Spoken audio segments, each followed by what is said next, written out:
Episode की शुरुआत होती है और हम देखते हैं लेक्सा को, जो कि यूए को प्रपोज कर चुकी होती है। यूए को कुछ समझ नहीं आ रहा होता, तो यहाँ पे लेक्सा का गार्ड कहता है कि आप ये सब क्या कह रही है, आप तो इन्हें यहाँ शुक्रिया करने आई थी।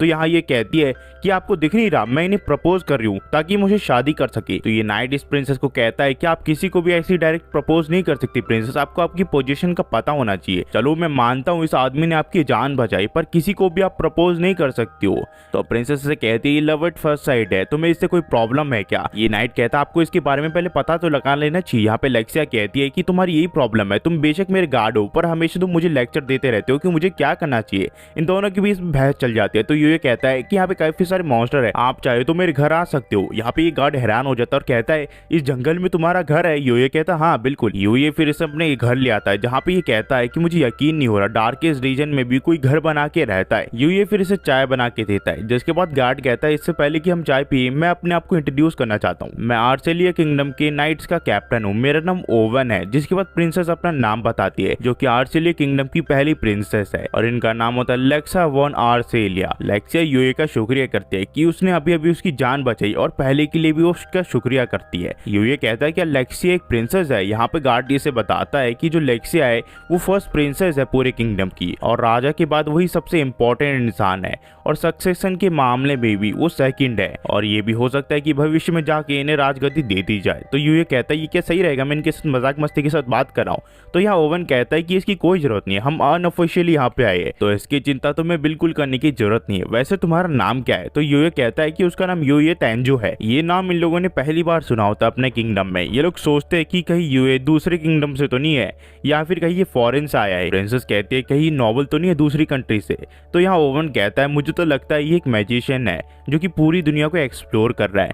जिसके बाद ये प्रिंसेस कहती है कि कहीं ये नॉबल फैमिली से तो नहीं है, तो हमारा रिश्ता तो पक्का हो जाएगा। पर ओवन कहता है प्रिंसेस इतनी जल्दी ख्याली पुलाव मत पकाइए। ओवन फिर सोचता है कहीं ये दूसरी कंट्री का स्पाई तो नहीं है जो कि हमारे कंट्री के ऊपर जासूसी करने के लिए आया है।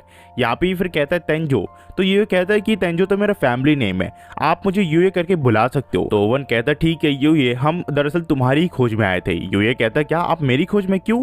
यहाँ पे ये कहता है कि प्रिंसेस को किसी लड़के ने बचाया था, इसी वजह से प्रिंसेस तुमसे मिलने के लिए बेताब थी और तुम्हें शुक्रिया करना चाहती थी। प्रिंसेस इसका शुक्रिया करती है फिर और कहती है जिस टाइम तुमने मेरी जान बचाई उस टाइम मैं बेहोश हो गई थी, इसी वजह से मैं तुम्हारा शुक्रिया नहीं कर पाई, तो मुझे प्लीज अलाउ करो मैं तुमसे ठीक से शुक्रिया कर पाऊँ। और एक और बात, जब से तुमने मेरी जान बचाई है तब से मेरा दिल जो है वो बहुत ज्यादा धड़क रहा है, तो प्लीज मुझे शादी कर लो। पर ये कहता है कि मुझे पता है कि आपके अंदर मेरे लिए फीलिंग्स है प्रिंसेस, पर प्लीज इस चीज को थोड़ा होल्ड पे रखिए क्योंकि ये अचानक से आप मुझे शादी के लिए पूछोगे तो ये थोड़ी जल्दबाजी हो जाएगी। प्रिंसेस फिर कहते हैं कि ठीक है मैं समझ गई, बिना प्यार के तुम मेरे से शादी नहीं कर सकते, तो ठीक है। प्रिंसेस कहती है कि उसने कई सारी नॉवल पढ़ रखी है तो वो पक्के से यूए को दिखा के रहेगी कि उसके वो काबिल है। लेक्सिया फिर कहती है कि तुमने बिल्कुल सही कहा, हम एकदम से शादी नहीं कर सकते, तो दोस्त बनने का क्या सोचा है तुमने? यूए कहता है क्या तुम मेरी फ्रेंड बनना चाहती हो? यूए दरअसल इसलिए हिचकिचा रहा होता है कि बचपन से तक अब तक किसने उसे ये नहीं कहा होता कि कोई उसका दोस्त बनना चाहता है। तो ये कहता है अगर तुम्हें बुरा ना लगे तो मैं जरूर तुम्हारा दोस्त बनना चाहूंगा। जिसके बाद ओवन इसे बताता है कि लेक्सिया तो तुम्हें शुक्रिया करना चाहती थी क्योंकि तुमने उसकी जान बचाई है, पर उसके अलावा भी हमारे किंगडम के किंग तुम्हारा शुक्रिया पर्सनली करना चाहते थे, तो इसलिए उन्होंने कहा है कि हम तुम्हें उनके वहाँ पे लेके आए ताकि वो अपनी फीलिंग्स तुम्हारे लिए जाहिर कर सके। पर ये कहता है कि आप इस चीज को थोड़ा डिले कर सकते हो क्योंकि मेरा और भी कई सारे काम है, मैं जरूर से वहाँ पे आऊंगा। ओवन इसे कहता है कि हमें आपकी जिंदगी के सिर्फ 5 दिन चाहिए। तो ये कहता है दरअसल मेरे और भी कुछ काम है तो आप इसे थोड़ा डिले कर सकते हो। तो ओवन कहता है इसकी चिंता बिल्कुल मत कीजिए, ये सब हमारी डिमांड है, तो आप जब भी चाहे आप आ सकती है, आप इसकी चिंता बिल्कुल मत करिए, हम आपका वेट करेंगे और हमारे किंग भी। और आखिरी बार ये सब यूए का शुक्रिया करके यहाँ से चले जाते। हमें फिर आर्सेलिया किंगडम के एक टूटे हुए शेड के वहाँ दिखाया जाता है जहाँ पे 2 आदमी एक दूसरे से बात कर रहे होते हैं। एक आदमी कह रहा होता है कि हम प्रिंसेस को मारने में बिल्कुल कामयाब नहीं हो पाए, तो दूसरा आदमी कहता है वो तो डार्केस्ट रीजन में थे ना, तो वो मारे क्यों नहीं गए? तो दूसरा आदमी कहता है लगता है जिन मॉन्स्टर को हमने भेजा था उनसे बड़ा मॉन्स्टर वहां पे आ गया। तो ये कहता है कि लेक्सिया फिर क्यों जिंदा है? यहाँ पे ये कहता है मैं इस चीज का जल्दी पता लगाऊंगा और आप तक जितनी जल्दी हो सके उतनी जल्दी इन्फॉर्मेशन पहुंचाने की कोशिश करूंगा। तो दूसरा आदमी कहता है तुम्हें पता है ना, बार बार हमें दूसरा चांस नहीं मिल सकता, जो भी लेक्सिया ने मेरे साथ किया है उसका दुगना मैं तुम्हें दूंगा। वहीं पे हम देखते हैं यूए की घर पे, जहाँ पे वो डेट फिक्स कर लेता है कि किस दिन किंग से मिलने के लिए जाने वाला है। यहाँ पे फिर यूए अपने स्कूल के लिए तैयार होता है। दरअसल इसकी जितनी भी फॉर्मेलिटीज होती है ट्रांसफर करने की स्कूल की, वो सब कंप्लीट हो चुकी होती है। यूए फिर अपनी नई ड्रेस पहनता है और बाहर निकलता है। हर कोई यूए को देख रहा होता है। यूए को थोड़ा अनकंफर्टेबल तो होता है पर उसको अब आदत लग चुकी है। वही हमें एकेडमी में दिखाया जाता है जहाँ काउरी के डैड यूए को कांग्रेस कर रहे होते हैं क्योंकि वो एकेडमी में अब घुस चुका है। पर काउरी के डैड कहता है कि आज मैं यहाँ पे नहीं हूँगा, मुझे माफ करना, मैं तुम्हें नहीं देख पाऊंगा। पर यूए कहता है बिल्कुल चिंता मत कीजिए, आपने मेरे लिए बहुत कुछ किया है। तो काउरी के डैड कहते हैं कि आप अपनी लाइफ को एंजॉय करो इस एकेडमी में और कैसा लगा मुझे जरूर बताना। फिर हम देखते हैं दोबारा से जो टीचर है वो यूए का पूरी क्लास से इंट्रोडक्शन कराती है। दरअसल यूए पहले यहाँ पे एनरोलमेंट के लिए आया था पर वो अब यहाँ का स्टूडेंट बन चुका है। तो टीचर कहते हैं कि यूए नया नया स्टूडेंट है तो इसकी जरूर हेल्प करना तुम सब। हमें फिर कुछ देर बाद दिखाया जाता है जहाँ रियोसा भी बच्चों के साथ फुटबॉल खेल रहा होता है और वो सॉकर में काफी ज्यादा अच्छा होता है तो हर कोई इसकी तारीफ कर रहा होता है। तो यहाँ पे यूए देख के कहता है कि उसने कहा था मुझे कि वो सॉकर में अच्छा है पर उससे यकीन नहीं हुआ था। और उतने में एक लड़की पीछे से आती है और कहती है कि हाँ वो सचमुच काफी ज्यादा कूल है। जो भी उसकी विरोधी टीम में होता है वो हमेशा पछताता है, जो उसका साथी होता है वो हमेशा जीत पाता है उसकी वजह से। तो एकदम परफेक्ट है स्कोर करने के मामले में। फिर ये लड़की से पूछती है कि तुम खेलने के लिए क्यों नहीं जा रहे हो। यूए कहता है कि अब तक मेरे स्पोर्ट के कपड़े आए नहीं है।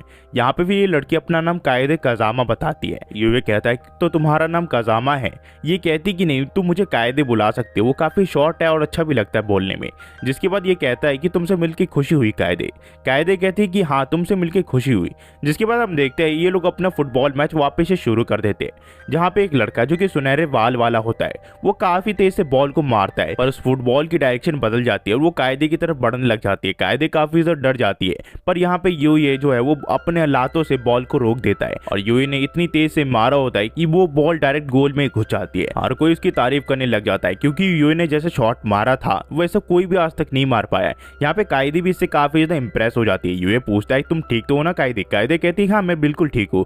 जिसके बाद वो सुनहरे बाल वाला लड़का आके से माफी मांगता और कहता है कि मैं जिंदगी भर के लिए तुम्हारा कुत्ता बनने के लिए तैयार हूँ। पर कायदे कहती है इसकी कोई जरूरत नहीं है। उतने में यहाँ पे रियो और शीनो आ जाते हैं जो कि यूए को कहते हैं ये थोड़ा ज्यादा बोलने वाला है, प्लीज यूए इसको थोड़ा सहन कर लो। ये सुनहरे बाल वाला फिर यूए को कहता है कि तुमने मेरे बारे में तो सुना होगा ना। यूए कहता है कि बिल्कुल नहीं। ये लड़का फिर अपना आकिरा बताता है और कहता है तुमसे मिलकर खुशी हुई यूए। वहीं पे हम देखते हैं कावरे को जो कि अपने कपड़े चेंज करने के लिए चली जाती है स्पोर्ट रूम में जहाँ सभी लोग यूए के बारे में बात कर रहे होते हैं।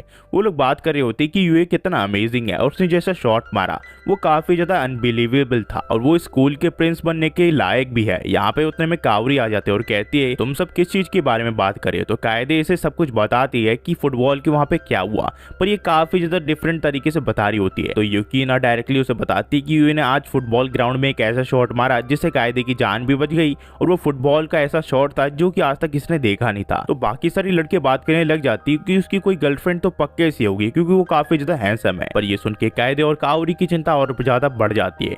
ये सब फिर बाहर स्पोर्ट्स की ट्रेनिंग करने के लिए आ जाती है। वहीं पे हम देखते हैं यूए को जो कि क्लास में लेक्चर ले रहा होता है। कावरी उसे हाथ हिला के हाई करती है तो यूए भी ऐसा ही करता है। पर कुछ ही देर में हम देखते हैं कुछ बाइकर्स का गैंग यहाँ पे लड़कियों को परेशान करने के लिए स्कूल में एंटर कर जाता है। यहाँ पे भगदड़ मच जाती है, सभी स्टूडेंट उन्हीं को देखने लग जाते हैं और इन बाइकर्स के हाथ में कई सारे हथियार भी होते हैं। तो एक लड़का कहता है ये सब तो रेड ऑर्क्स है जो कि काफी ज्यादा पॉपुलर है इस एरिया में, जो कि बहुत बुरी तरह लोगों को मारते हैं और उनसे पैसे लूटते हैं। पर यहाँ पे कावरी खड़ी हो जाती है इनके सामने और कहती है कि ये स्कूल है, तुम यहाँ पे एंटर नहीं कर सकते हो। तो यहाँ पे एक आदमी कहता है कि वही लड़की है जिसने तुम्हें परेशान किया था।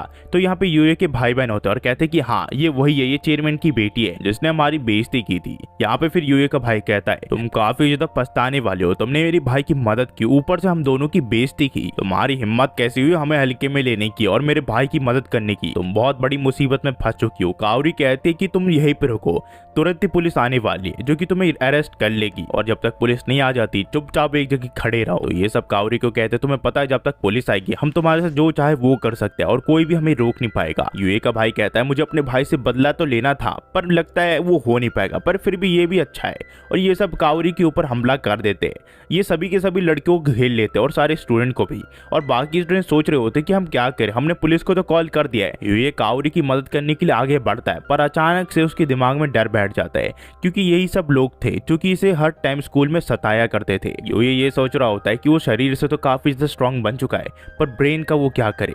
फिर वो अपने आप को चाटा मारता है जोर से और कहता है कि मैं इसकी मदद करने के लिए जा रहा हूँ और वो खिड़की के वहां चढ़ जाता है। सभी लोग कह रहे होते हैं कि यूए तुम कहाँ से जा रहे हो, वहां बहुत खतरनाक ये 4th फ्लोर है, तुम्हारी हड्डियां टूट सकती है। पर यूए सेफली नीचे लैंडिंग कर जाता है। फिर यूए इनके ऊपर हमला कर देता है। यूए की स्पीड काफी ज्यादा तेज होती है क्योंकि वो अपने नॉर्मल पावर्स का यूज कर रहा होता है जो कि इसे दूसरी दुनिया से मिली होती है। यहाँ यहाँ पे एक गैंगस्टर कहता है तुम्हारी हिम्मत कैसे हुई यहाँ पे ट्रांसफर करने की, तुम एक अच्छे पंचिंग बैग थे और हम तुम्हें डेली मारते थे, तुम्हें अपनी औकात पता होनी चाहिए, लगता है तुम्हें हमें दोबारा से पनिश करना पड़ेगा। पर काफी कोशिश करने के बाद भी ये सब यूए को पकड़ नहीं पाते। यूए जल्दी में होता है क्योंकि इसे कावरी को बचाना होता है, पर इसके सामने एक सूमो आ जाता है जिसका शरीर काफी ज्यादा बड़ा होता है और कहता है कि अगर तुम्हें यहाँ से निकलना है तो तुम्हें मुझे हराना पड़ेगा बच्चे। और यूए इतना ज्यादा स्ट्रांग होता है वो इसे एक हाथ से ही पीछे फेंक देता है और ये धड़ाम से पीछे गिर जाता है। यूए फिर किसी तरह कावरी तक पहुंच जाता है और कहता है कि कावरी तुम ठीक तो हो ना। कावरी कहती है कि हाँ मैं बिल्कुल ठीक हूँ। पर उतने में इनके गैंग का लीडर यहाँ पे आ जाता है और कहता लगता है बच्चे तुमने हमें हल्के में ले लिया, तुम्हें पता भी है रेड और क्या है, तुम्हारी हम हड्डियां तोड़ के कहीं पे भी फेंक सकते हैं, तुम हमारा कुछ नहीं बिगाड़ सकते हो। और ये यूए के ऊपर बाइक चढ़ाने लग जाता है पर यूए बार बार इसकी बाइक को डॉज कर देता है क्योंकि उसके पास ऐसी एबिलिटीज होती है। और यूए फिर ऐसी एक छलांग लगाता है जो कि हवा में होती है। इसको कुछ समझ नहीं आ रहा होता कि एक इंसान इतनी लंबी छलांग कैसे लगा सकता है, पर इसका ध्यान भटकते ही इसकी बाइक का एक्सीडेंट हो जाता है और कुछ ही देर में पुलिस भी आ जाती है जो कि इन सबको अरेस्ट कर लेती है। यूए फिर कावरी से पूछता है कि तुम ठीक तो हो ना कावरी। कावरी कहती है हाँ बिल्कुल ठीक हूँ मैं, पर वो उतने में बेहोश हो जाती है। पर यूए उसे गिरने से पहले पकड़ लेता है। इस चीज के होने की वजह से यूए काफी ज्यादा पॉपुलर हो चुका है स्कूल में और यहाँ पे शोर शराबे कर रहे होते सभी बच्चे। वहीं पे हम देखते हैं यूए के भाई बहन को जो कि कह रहे होते रेड ऑर्ग भी किसी काम का नहीं, ये सब तो यूजलेस है, ये रेड ऑर्ग कहलाने के लायक नहीं है। ये सुन के रेड ऑर्ग के गैंग का लीडर यूए के भाई की गर्दन को पकड़ लेता है। कोई भी पुलिस वाले उसकी ताकत को छुड़ा नहीं पा रहे होते हैं। ऐसा लग रहा होता है कि आज ये मर ही जाएगा और इसका ये इंटेंशन भी होता है कि इसे मार देगा। पर उतने में यूए आता है और कहता है उसकी गर्दन से हाथ हटाओ, तुम पुलिस वालों के सामने ये बिल्कुल नहीं कर सकते। वहीं पे इस यूए के भाई बहन कहते हैं कि तुमने हमारी जान क्यों बचाई। यूए कहता है कि तुमने जो भी मेरे साथ किया उसे मैं भूल तो नहीं सकता, पर मैं उन जैसे इंसानों में से नहीं हूँ जो अपनी फैमिली को अकेला छोड़ दे। इसके भाई बहन को अपनी गलती का एहसास होता है। कुछ ही देर में यूए के सारे दोस्त यहाँ पे आ जाते हैं जो कि यूए की तारीफ करने लग जाते हैं और कहते हैं कि ये काफी ज्यादा अमेजिंग था। जो यहाँ से फिर कहानी वो टू भी कंटिन्यू हो जाती है। अगर आप यहाँ तक देख रहे हो तो आप बता सकते हो हमें एक कमेंट में कि आपको ये कहानी कैसे लगी, आपको ये एपिसोड कैसा लगा। हम इसे और भी अच्छे से एक्सप्लेन करने की कोशिश करेंगे। आपको अगर बुरा लगा तो आपको कैसी लगेगा इस कहानी आप बता सकते हैं हमें कमेंट में। Thanks for watching guys and next video मिलता है तो प्लीज़ लाइक एंड सब्सक्राइब करना मत भूलना। एंड हाँ गाइस इस वीडियो की रीच बढ़ा दो, हम चाहते हैं ये लोगों तक पहुंचे ताकि लोगों को पता चले कि ऐसी भी एनिमे एग्जिस्ट करती है। और हाँ गाइस आप में से कई सारे लोग कह रहे थे कि ये लोकिज्म की कॉपी है, तो मैं कहूँगा ये कॉपी तो नहीं है, ये एक इंस्पिरेशन है। जो लोग इंस्पिरेशन बना के जो दूसरी स्टोरी टेलिंग बताते हैं तो बिल्कुल ही अलग है ये कहानी, क्योंकि आप दोनों की कहानी देखोगे ना वो पूरी तरह अलग है। पर हाँ ये बात है कि इनकी मोटिव दोनों सेम ही है, पैसे कमाना। Thanks for watching guys and next video में मिलते हैं।